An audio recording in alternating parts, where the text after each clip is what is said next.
Every morning, the countdown begins for the markets with meticulous research and analysis designed to help you capitalize on the trading day. Beaming live from the CNBC TV 18 Motilal Oswal studio.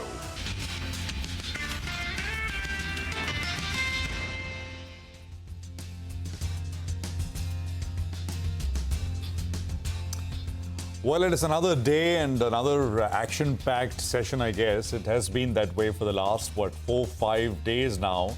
Absolutely manic. And last night, overnight on Wall Street was absolutely no different. This is, of course, a fresh new edition of Bazaar Morning Call. We are coming to you from the CNBC TV 18 Motilal Oswal studios. I'm Prashant with me, my colleagues Nigel and Surabhi. Guys, hi, good morning. Hi, morning folks. Morning Prashant, morning Nigel. Some calm on global markets, some green. Don't know if it's over or not, but at least a bit of a pullback. I guess everyone's taking it. I guess it's far from over, but at least the cues this morning are far more positive for global equities, and we'll take that as well. So we'll have to keep an eye out on what's going on the globe, but a better start to trade is always good. Absolutely, and some of the biggest moves happen in a bear market. I don't want to say bear market, but the best investment opportunities at least take place in the bear biggest market. rips also happen during bear markets. And of course, I mean, from the lows, some of the best levels to get in also come in at the absolute lows. But, having said that, let's just quickly start from the top, right? What really happened? So it's a much better close.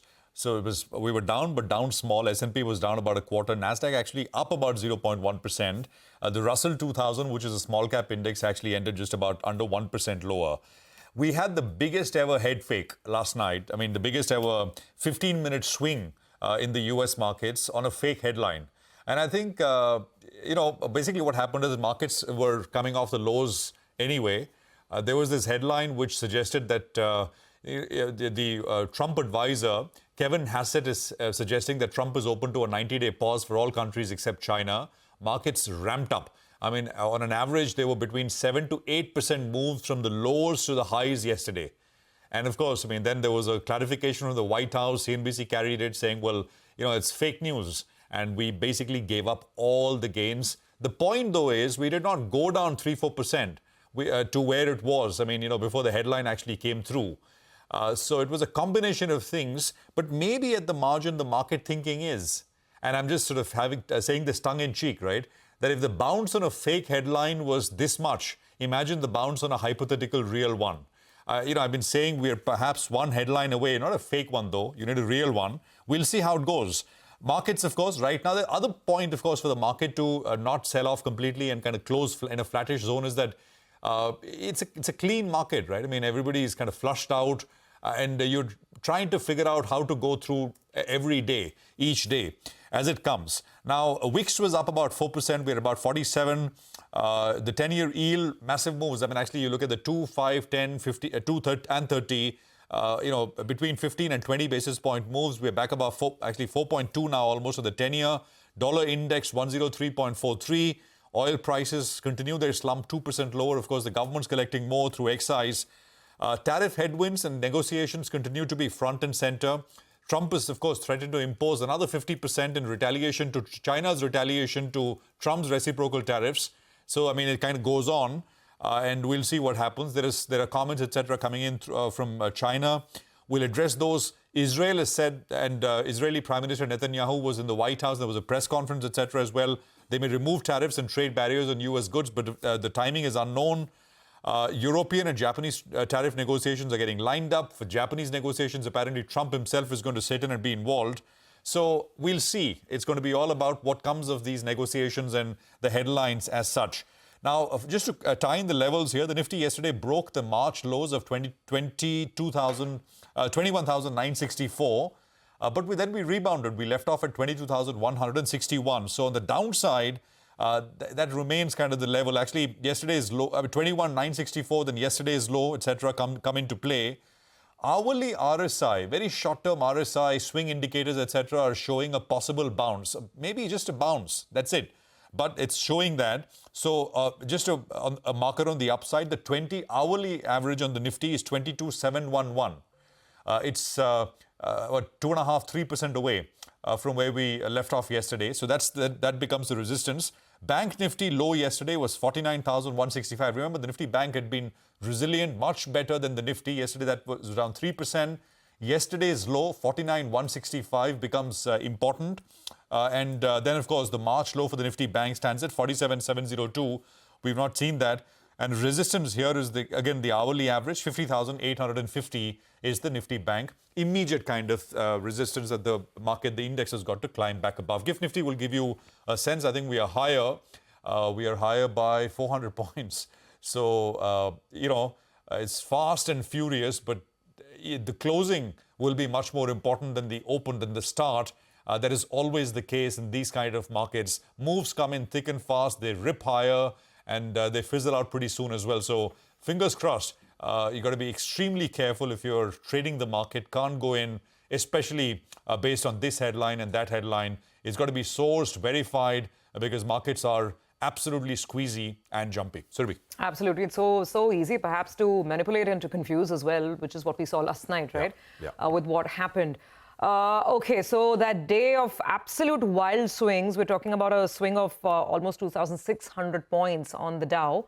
The final close was positive. The problem right now is squarely US and China. It's literally a US versus China tit for tat that's starting to play out. Let's quickly pull up, what the US president said. He's really, pushed a step further. The escalation is very, very clear by levying additional 50% tariffs on China. They put this out on his social media handle, and this is going to be effective tomorrow. This is additional 50%, remember, over and above what was already announced. So the way that it's seeming, it looks like 54% plus 50%, so almost 100% tariffs on China. And then he went on to say that all talks with China concerning their requested meetings, all of that will be terminated.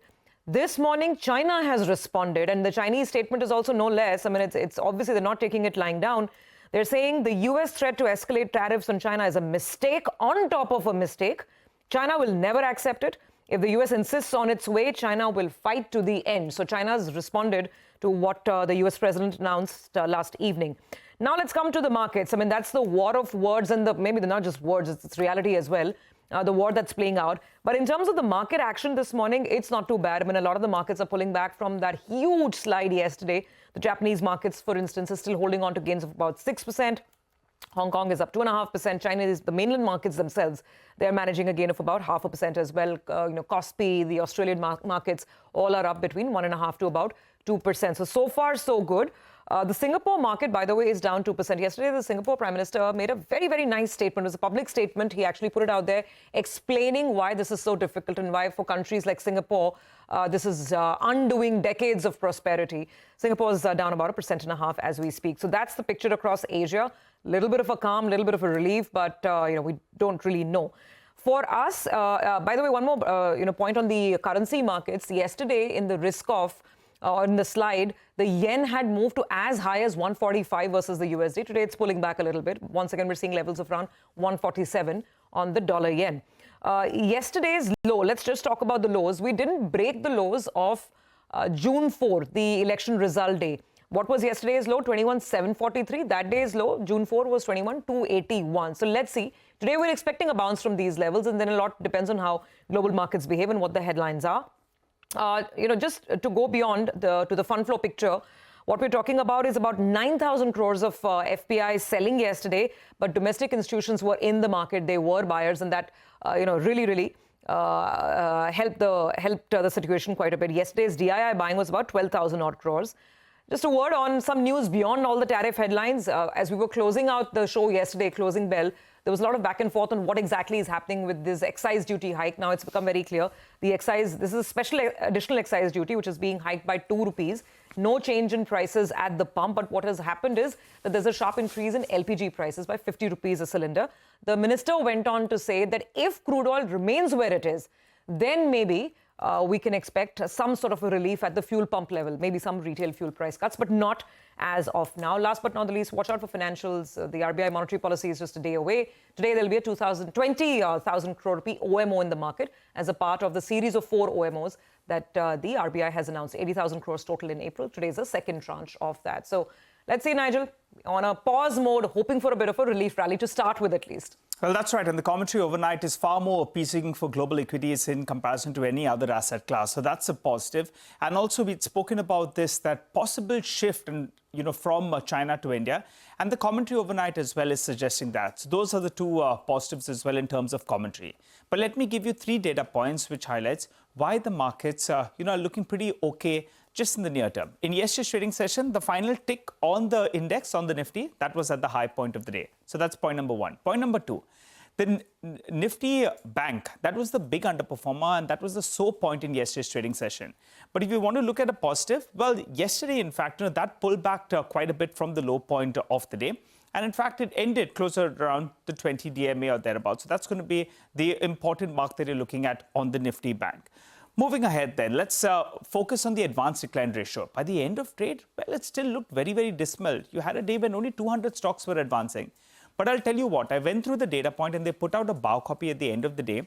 And I've opened that file and there were more than 300 stocks. Yes, more than 300 stocks that recovered more than 10% from the low point of the day. So there were plenty of opportunities in yesterday's trading session. In the first half hour, we saw panic selling. And from there, we did see a good recovery.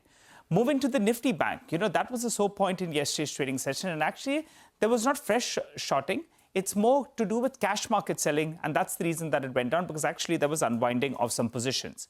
What did the FIs do? Well, they added shorts, they unwound some longs. And now, in fact, the short positioning has moved to around 75%. In absolute terms, from around 30,000 contracts a few sessions ago, the FI net short positions have moved to around 1.08 lakh contracts.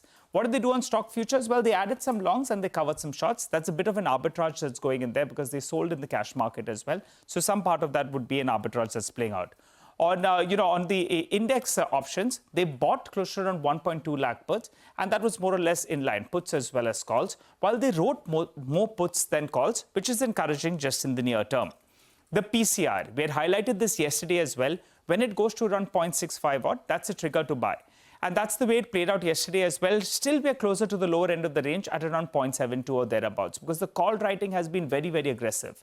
22,500 call, 22,000 call, both of them added closer on 90 lakh shares in yesterday's trading session. Which brings us to the levels. On the Nifty itself, yesterday's low becomes important. You don't want to breach that level on the downside. On the upside, going by the options data, this 22,650 mark becomes the important resistance mark before we move to around the 23,000 odd mark, which is where the 20 and the 50 DMA is at. For the Nifty bank, these are the important levels that you're looking at, the 20 as well as the 100 DMA. These are the important marks. By the end of today, you'll want to end above the 100 DMA on the Nifty bank. But if it's going to be a good trading session, the indices that got hit the hardest, they should bounce back. So tech, given that Nasdaq managed to end mildly in the green in yesterday's trading session after starting off 5% down, I'll keep an eye out for the bounce on tech. And metal stocks as well have got absolutely hammered. So we'll keep an eye out on the 2 indices that have got hit the hardest. Can they bounce back if it's going to be a good trading session? The stock that I'm looking at is MCX. Yesterday, it recovered close to 10% from the low point of the day. Because of the volatility in commodities, we have seen that those volumes have spiked up much higher than the averages. And now all eyes on whether or not it can get past the 20 DMA. MCX is a stock that I'll track today. All right, Nigel, thanks very much for that. So that's the dominant commodity exchange, and all of the volatility should add to volumes.